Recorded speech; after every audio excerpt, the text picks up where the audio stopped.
Hello, Barbara. Hello, Chantal. Lovely to be here. It's lovely to see you. Um, it's morning my time, and I know it's evening your time. So my first question for you is, what brought you to this focus on reflexology for fertility?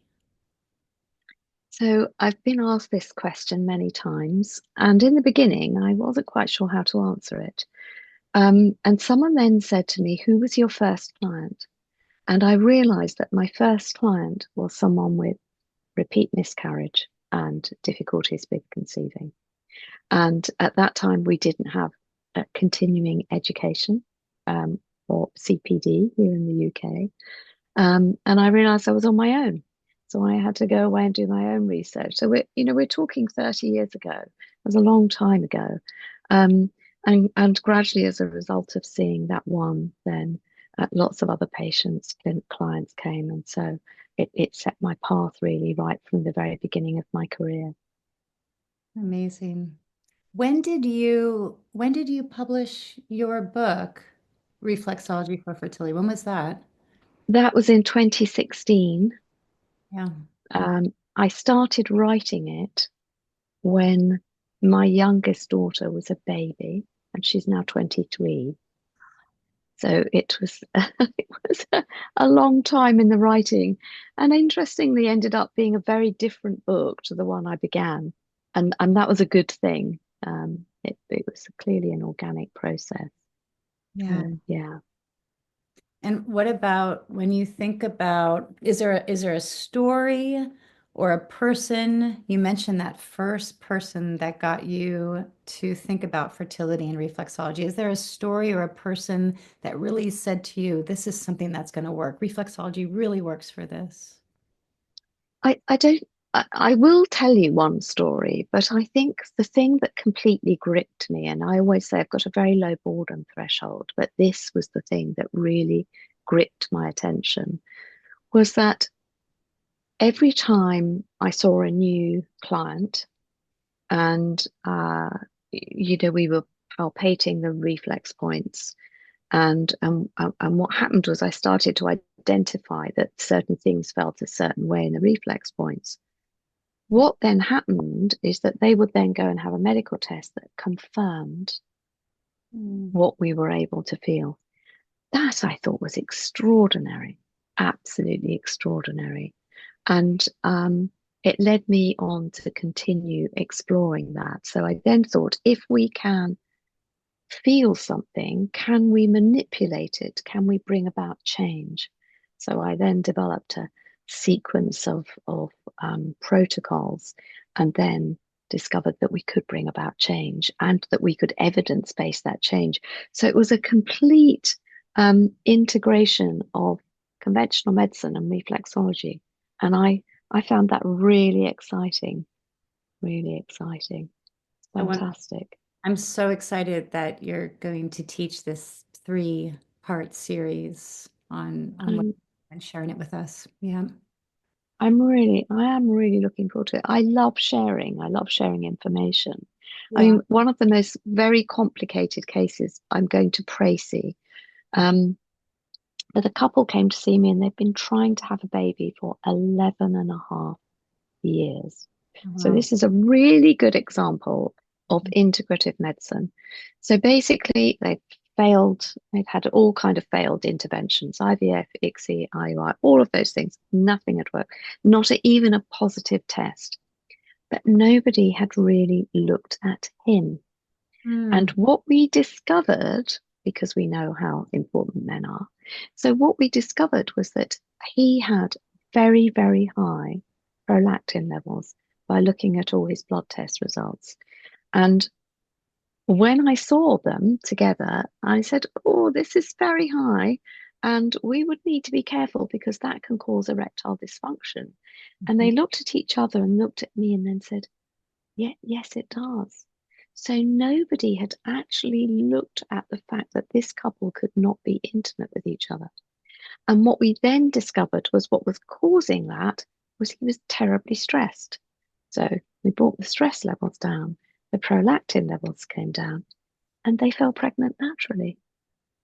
Amazing. And My kid is joining us for the moment. beautiful, And beautiful. yeah, what you just said, I think is really important, is so often um, in certain professions, basic questions aren't being asked Mm, that, mm, right, just that very question, looking at a specific level. Yeah. yeah, yeah. And it's about integrating the two. So Yeah. I've just come back from 5 days in Liverpool at the British Fertility Society conference, which is a medical conference.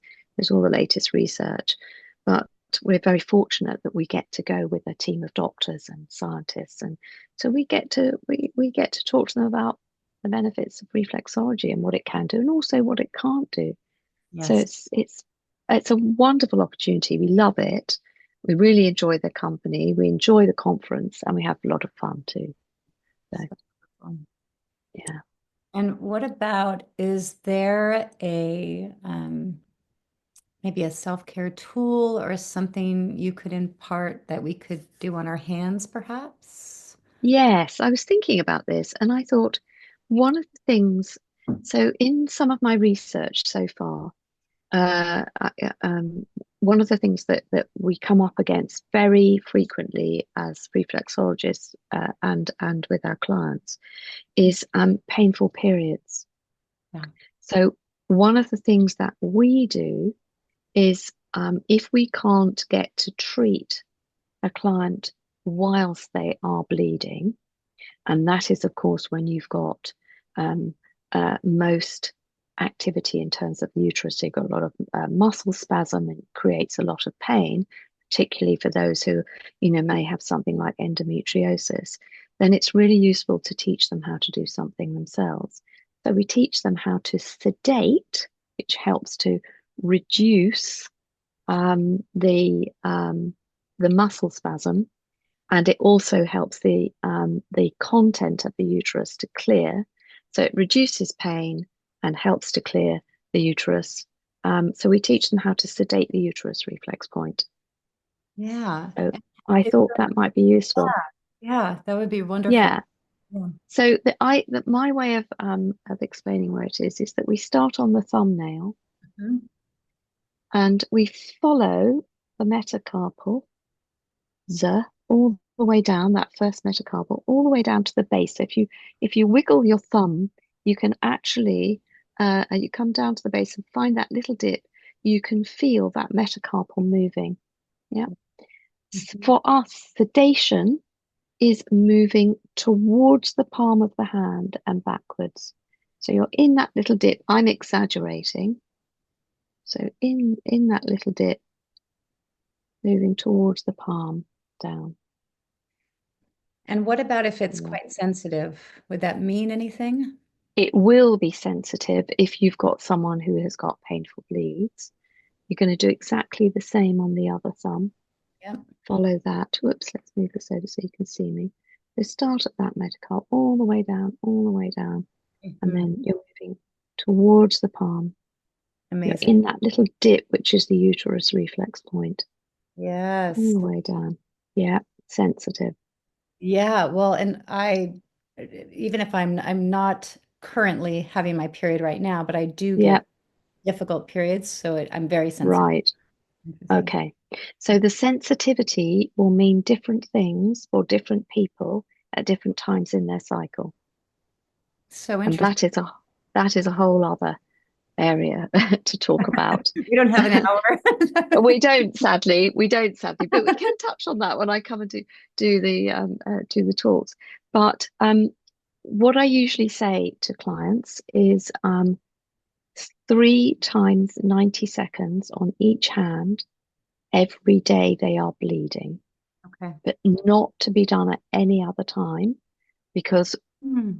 whilst they are bleeding, you are helping to clear the content of the uterus. That is what that is doing. It's sedating, helping to clear the content.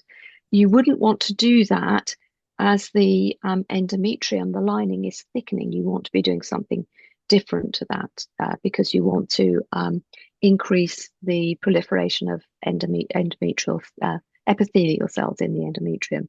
So this is only to be used whilst they are bleeding. Amazing. Because yeah, so that will help with pain.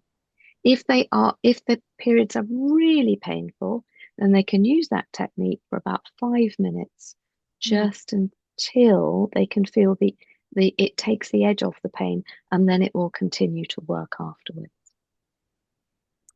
It's so great. I'm just envisioning, if somebody is in extreme pain and lying in bed and how easy it would be to just access that hand. Yeah, Yeah. yeah, yeah. Really easy self-care. Mm. Really easy self-care. So, ev 3 times a day, 90 seconds each side whilst they're bleeding. But if it's very extreme, use it for 4 or 5 minutes until the level of pain starts to drop. So Easy peasy. thank you so much. I'm definitely going to try. Pleasure. Wonderful.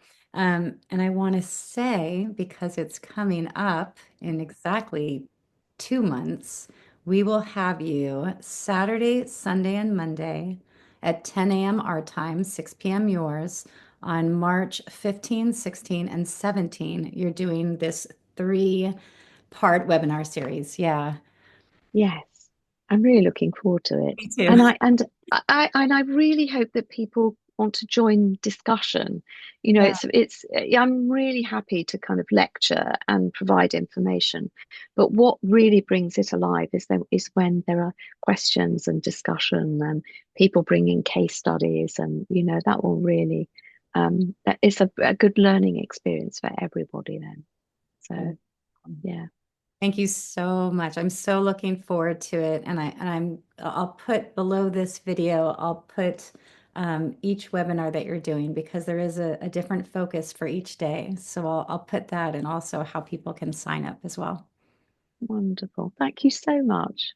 Thank I'm you. so thrilled to be here. It's Me- lovely.